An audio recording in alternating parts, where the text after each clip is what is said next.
Well friends, ఇంతవరకు మనం shell వాడుకుని చెప్పాం, షుడ్ చెప్పుకున్నాం, విల్ చెప్పాం, దాని యొక్క పాస్ట్ ఫామ్ వుడ్ చెప్పుకున్నాం. ఇప్పుడు కెన్ గురించి చెప్పుకుందాం. అవును, మీరు పాతకాలంలో చెంచు లక్ష్మి అని ఒక సినిమా వచ్చింది చూసారా? ఇదేంటి ఆయన మహాన్ బాబా, నువ్వు క్యాన్ గురించి చెప్పమంటే చెంచు లక్ష్మి అంటారే. చెట్టు లెక్కగలవా ఓ నరహరి పుట్ట లెక్కగలవా పద్యం ఉంది, గుర్తుందా? అదే పాట ఉంది. చెట్టు లెక్కగలవా, can you climb the tree. అది అంటే సమర్థతని తెలియచేయడం కోసం కెన్ వాడతామన్నమాట. చెట్టు లెక్కగలవా, కెన్ యూ స్పీక్ ఇంగ్లీష్, ఇంగ్లీష్లో మాట్లాడగలవా, can you get me a pen, నాకు పెన్ తేగలవా. ఎవరి యొక్క సమర్థతని ప్రశ్నించడం కోసం ఈ కెన్ యూజ్ చేస్తాం. అందుకే can be used to indicate the capability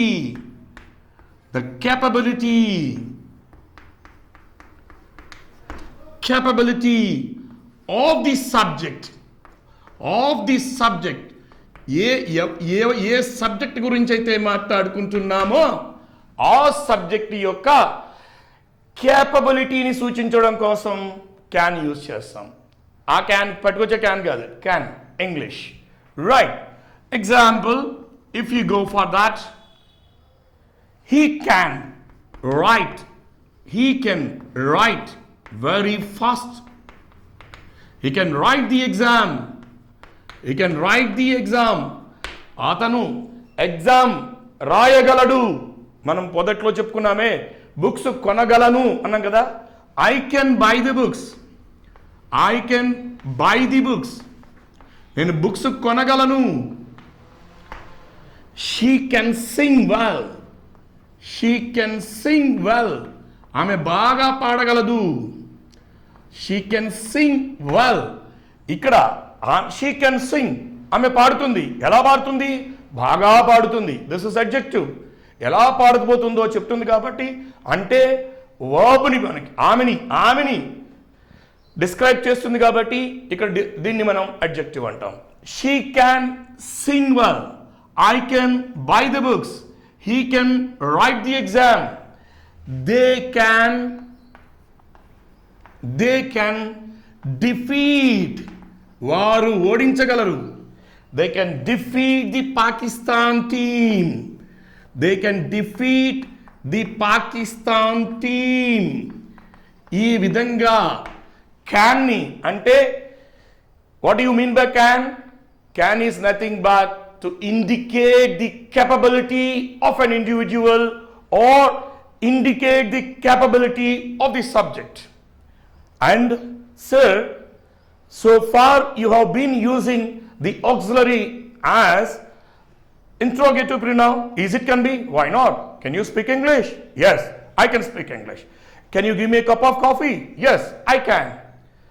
Can you get inside? Yes. Can I make a move? Yes. Sir, yes, shall I make a move అన్నారు కదా. ఇక్కడ can I? Both are right. Sir, see, can అనే దాన్ని కూడా మనము interrogative ప్రొనౌన్గా use చేసుకోవచ్చు. ఈ విధంగా ఒక ఇండివిజువల్ యొక్క సబ్జెక్ట్ని ప్రశ్నించేటప్పుడు, లేదా సబ్జెక్ట్ గురించి కెపబిలిటీ గురించి మాట్లాడుకునేటప్పుడు, ఒక ఇండివిజువల్ అంటే ఒక సబ్జెక్ట్ యొక్క కెపబిలిటీ గురించి మాట్లాడుకునేటప్పుడు క్యాన్ని మనం యూజ్ చేస్తాం. Got it? So this is about can. Understood? Now I am clearing. Now let's go to the past form of can. Can యొక్క పాస్ట్ ఫార్మ్ కోసం కూడా చూద్దాం.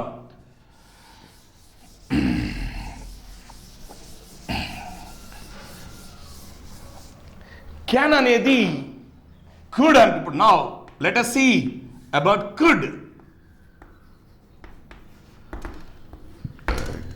Could is a past form of can.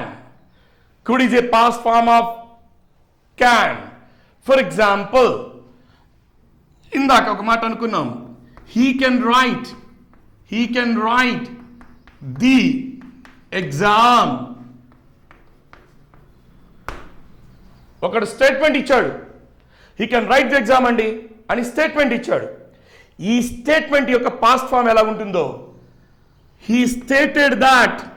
He stated that. My dear friends, told that అనలేదు నేను. He stated that అన్నాను. ఎందుకని? ఇది ఒక స్టేట్మెంట్ కాబట్టి. He stated that he అంటే ఇప్పుడు ఇంకొక subject.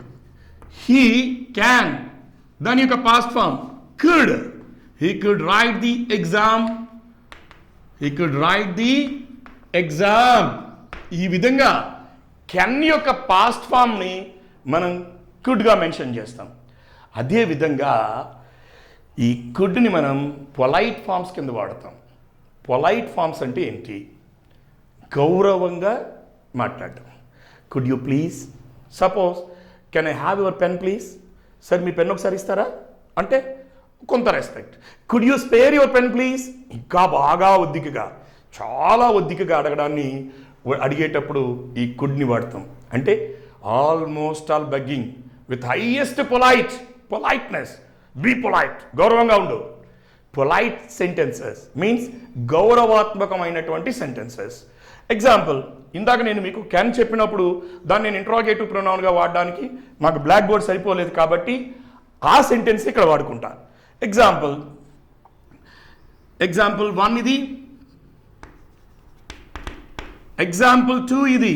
I repeat my dear friends, teachers దయచేసి ఎగ్జాంపుల్కి ఈఎక్స్ వాడకండి. ఈఎక్స్ అంటే ఎక్సర్సైజ్, ఈజీ వాడండి. That is the example. Now come to the point. Example, ఒక ఇంట్రాగేటివ్ సెంటెన్స్ తీసుకుంటున్నాను. కెన్ని ఇంట్రాగేటివ్ ప్రొనౌన్గా వాడుతూ ఒక సెంటెన్స్ తీసుకుంటున్నాను. Can you spare your pen please, are can you, మీకు సింపుల్ లాంగ్వేజ్కి వద్దాం, మనం చిన్నవాళ్ళం కదా. Can you give me your pen please.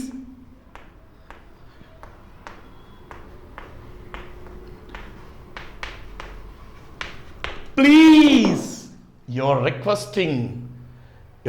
They must be kind enough to give you. You're requesting, please.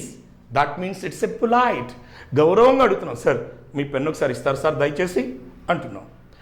మరి ఇంకా చాలా పెద్ద ఆయన అనుకోండి, ఆయన ఐఏఎస్ ఆఫీసర్ అనుకోండి. ఇప్పుడు మీ ఫ్రెండ్ ఎవరితో మాట్లాడుతుంటే can you give me your pen please, ఒకసారి నీ పెన్ ఇస్తావా, అరే ఫ్రెండ్ ఒకసారి నీ పెన్ ఇరా అంటాం. అవతలోడు చాలా పెద్దోడైతే అప్పుడు ఏమంటాం, sir could you please spare your pen please, sir could you give me your pen please అంటారు. అంటే మరింత పొలైట్గా, మరింత ఒద్దికగా వాడేటప్పుడు ఈ కుడ్ని యూజ్ చేస్తాం.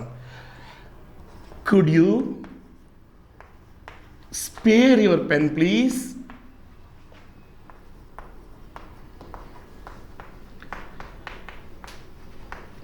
చాలామంది కైండ్లీ ప్లీజ్ అంటారు, తప్పు.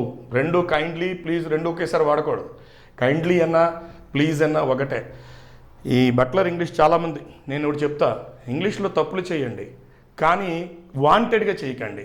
మరీ ఒద్దికగా అయితే కుడ్ వాడండి. ఎందుకంటే sir sir please sir kindly sir, sir sir please sir kindly, know that is not. Kind give me your pen please అంటే 2 సార్లు వాడుతున్నారు. కొంతమంది please kindly give me your pen అంటే అక్కడ ప్లీజ్ కైండ్లీ రెండు ఒకటే మీనింగ్ వస్తున్నాయి, ఆడ లేడీస్ అన్నట్టు ఉంటుంది. కాబట్టి దయచేసి అలా ప్లీజ్ని కైండ్ని కూడా ఒకేసారి వాడద్దు. So could you spare your pen please, ఇది కుడ్ యొక్క భాషా భాగం.